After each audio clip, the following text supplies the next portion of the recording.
This happened about a year ago, and I still think about it every time I get into my car after dark. I work the closing shift at a convenience store just outside the city.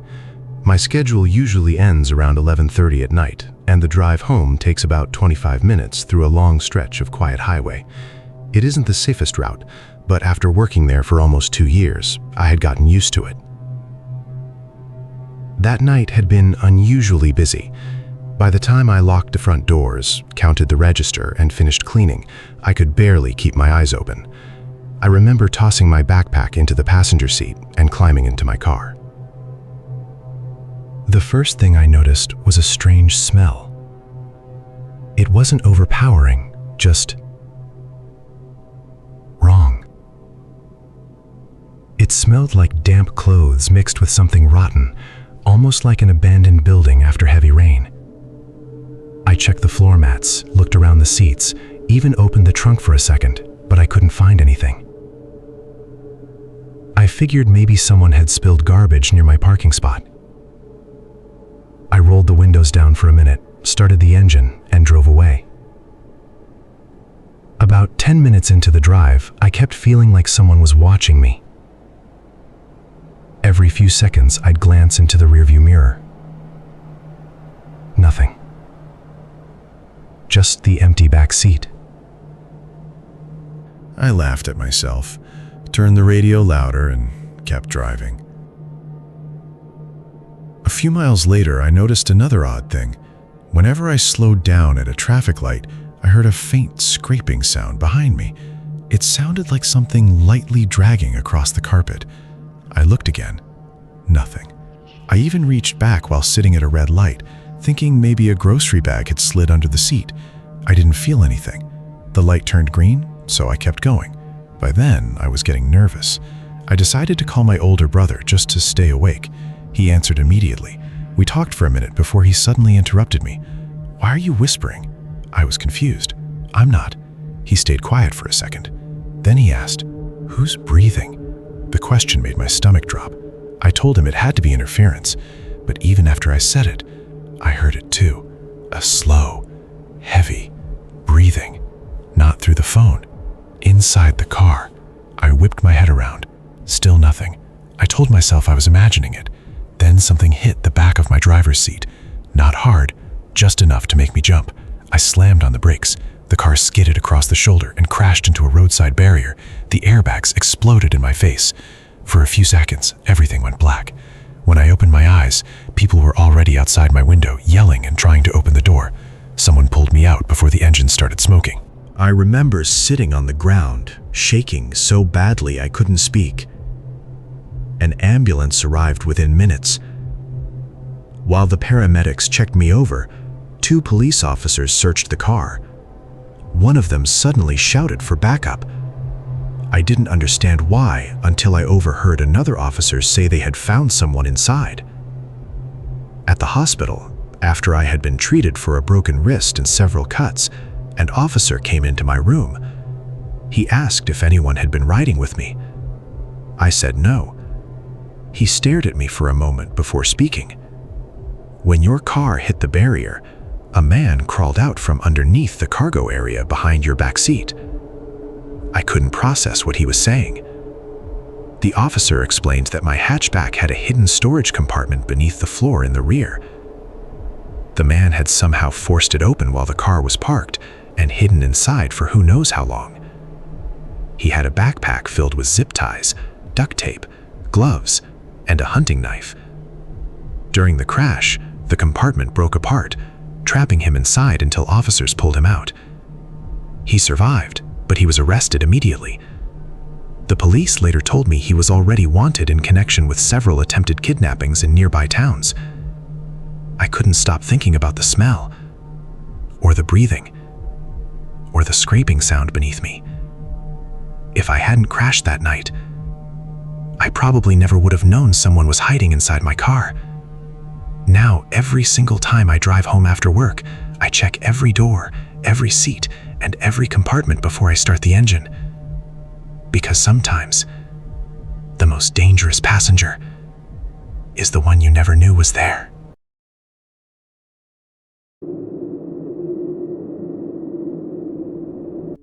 I was 19 years old when this happened, just a few weeks after finishing my first year of college. It was the middle of August, and my parents had driven 3 hours away to visit my aunt for the weekend. I stayed home because I had work early the next morning. It was around 12:45 a.m. The house was completely quiet, except for the TV playing in the living room. My dog was asleep at my feet, and I was making a sandwich in the kitchen while texting one of my friends. Before going to bed, I remembered that I'd forgotten to bring the trash bin back from the curb. I unlocked the front door, stepped outside, grabbed the bin, and wheeled it toward the garage. The whole thing took maybe 20 seconds. I came back inside, locked the front door, and didn't think anything of it. About 10 minutes later, my dog suddenly stood up. He wasn't barking. He was staring toward the upstairs hallway. His ears were straight up, and he let out this low growl I'd never heard before. I called his name, but he wouldn't look away. I figured maybe one of the cats had wandered upstairs. Then I heard it. A slow creak, like someone had stepped on the old wooden floor. I froze. I was positive I was alone. Trying to stay calm, I walked toward the bottom of the stairs and called out, "Hello?" No answer. The house went completely silent again. I grabbed my phone and called my mom. She answered immediately. I whispered that I thought someone might be inside the house. She told me to lock myself in the bathroom and call the police.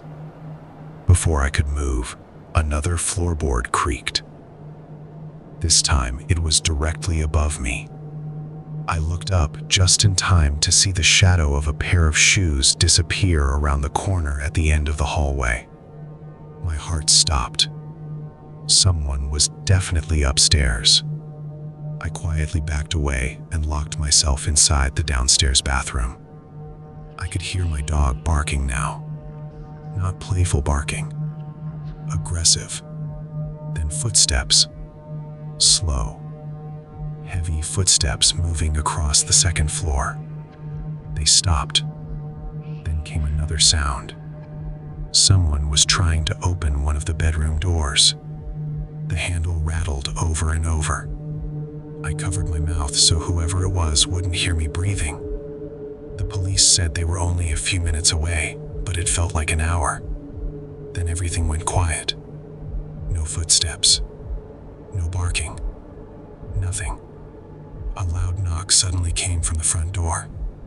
Police. I ran out of the bathroom and unlocked the door. 3 officers entered with flashlights drawn and searched every room. At first, they couldn't find anyone. Then one officer called everyone into the upstairs guest bedroom. The bedroom window was wide open. The screen had been removed and placed neatly on the floor. Outside, beneath the window, were fresh footprints leading toward the woods behind our neighborhood. The officer asked if anything had been stolen. I told him I didn't think so. He nodded and said something that still gives me chills. Whoever was inside wasn't looking for valuables. They found muddy footprints throughout the hallway, but nothing had been taken. The officer believed the intruder had slipped inside while I was outside bringing the trash bin in and had hidden upstairs the entire time. When my dog started growling and I called my mom, the intruder realized someone knew something was wrong and escaped through the guest room window just before the officers arrived.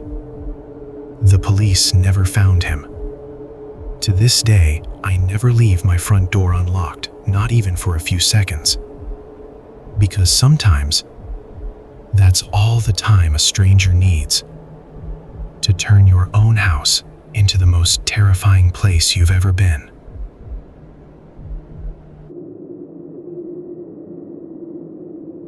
This is a story about a clock. Not because it was haunted, at least not in the way people usually think, but because every night at exactly the same time, it reminded me that something was still inside that apartment. It happened about 2 years ago, after my family moved into a small apartment on the 3rd floor of an older building. The rent was surprisingly cheap, and the landlord told us it had recently been renovated. Fresh paint, new flooring, modern lights, everything looked perfect. For the first week, nothing seemed unusual. Then one night, at exactly 2:17 a.m., I woke up to the sound of an old grandfather clock chiming. The strange part was, we didn't own a grandfather clock. I checked my phone to make sure I wasn't dreaming. 2:17 a.m.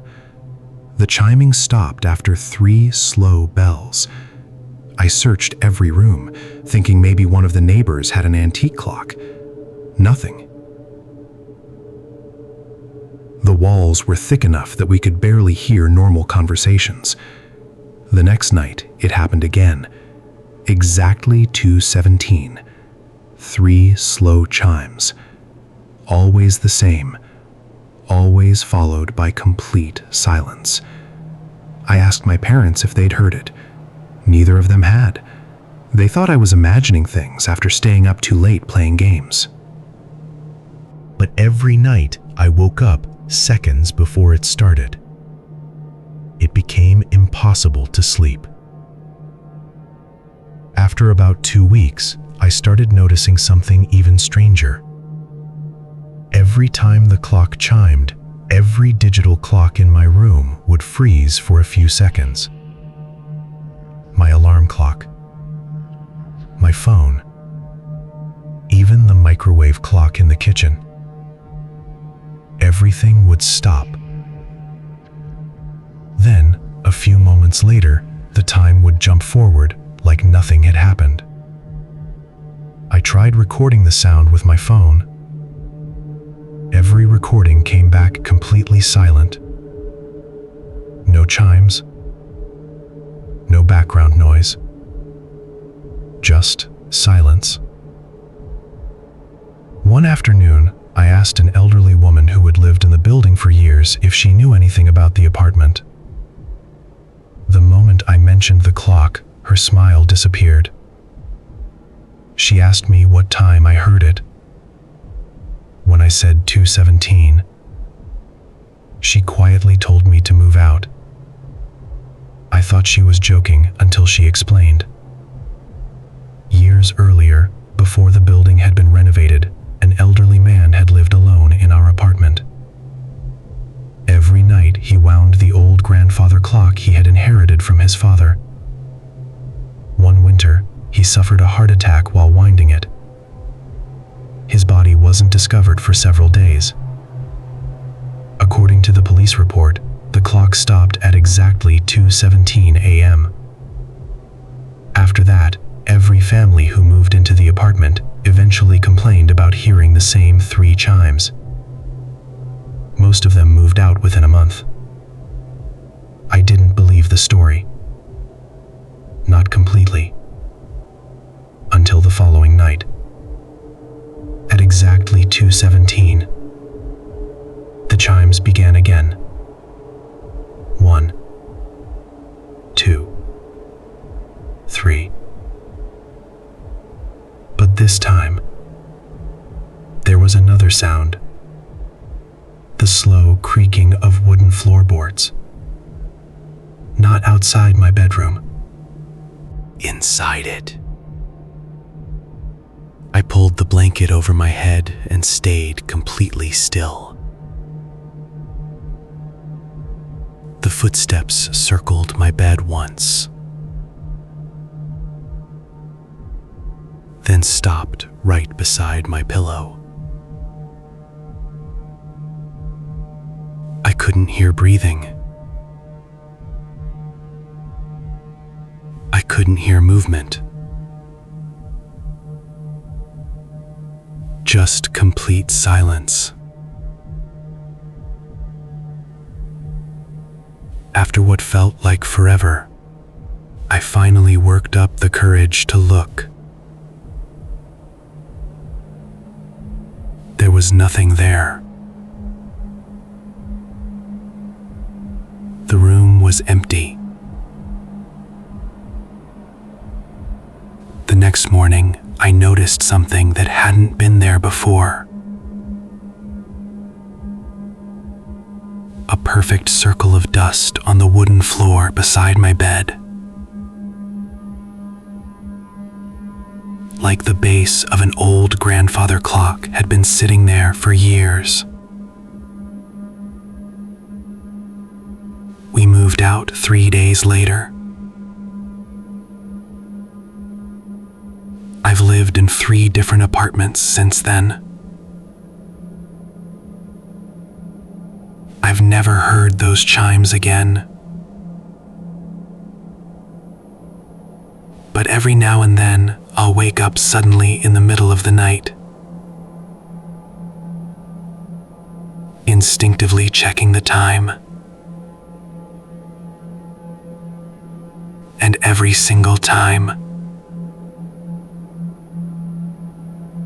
it's 2:17 a.m.